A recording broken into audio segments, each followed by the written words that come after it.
Application of Gauss theorem, find the electrical field to the infinitely large charge sheet। यहाँ पर हमने large charge sheet में small elemental portion dq ले लिया, इससे इलेक्ट्रिकल फील्ड अवे होगी क्योंकि पॉजिटिव है, यहाँ भी पॉजिटिव तो इससे इलेक्ट्रिकल फील्ड इधर होगी, बट डिस्टेंस सेम है, चार्ज सेम है, तो electrical field D D dash दोनों सेम हो जाएंगी। तो रिजॉल्व कर लेंगे, इधर हो जाएगा डी डैश कॉस थीटा, इधर डी कॉस थीटा, ये वाला एंगल भी हो गया, बट ये इक्वल अपोजिट होने से कैंसिल हो गया और ये साइन कंपोनेंट ऐड होंगे। यहाँ दो नहीं है, बहुत सारे हैं, तो हमें इसका वैल्यू इंटीग्रेशन से निकालना पड़ेगा, या फिर हम गॉस थ्योरम अप्लाई कर रहे हैं। Means electrical field perpendicular to the surface and away होगा अगर पॉजिटिव चार्ज है इस पे, टुवर्ड्स हो जाएगा अगर नेगेटिव चार्ज है इस प्लेन शीट पर। पैरेलल कंपोनेंट कैंसिल होकर जीरो हो गया, तो no component parallel to the और अलोंग द शीट, केवल परपेंडिकुलर कंपोनेंट ही एग्जिस्ट करेगा। यहाँ हमने इनफाइनाइट शीट में एक एलिमेंटल पोर्शन ले लिया, तो एक्सटेंड कर लिया अब दोनों साइड या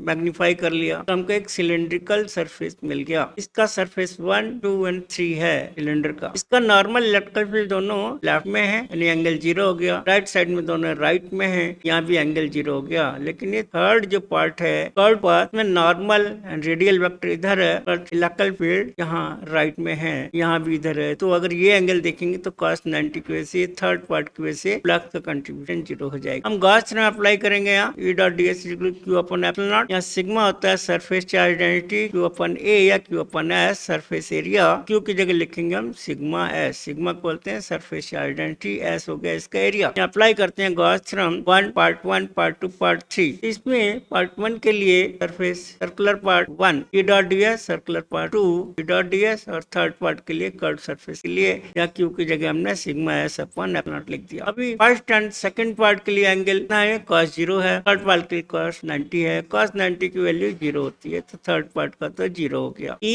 ds इसका सरफेस एरिया 1 है, cos 0 1, यहाँ पे cos 0 1, ES 2 ES हो गया, equal to sigma s upon s से s एरिया कैंसिल हो गया, E मिल गया sigma upon 2 naught, thin sheet का है। अगर इसे वेक्टर में देखेंगे तो N cap normal unit vector away from positive and towards for negative. Thin sheet का आर है ही नहीं, तो आर पर डिपेंड नहीं करेगा, ये का ग्राफ हो जाएगा E और आर का कांस्टेंट, क्योंकि आर पर डिपेंड ही नहीं करता। थिक शीट का इलेक्ट्रिकल फील्ड थिन शीट के कंपैरिजन में डबल हो गया।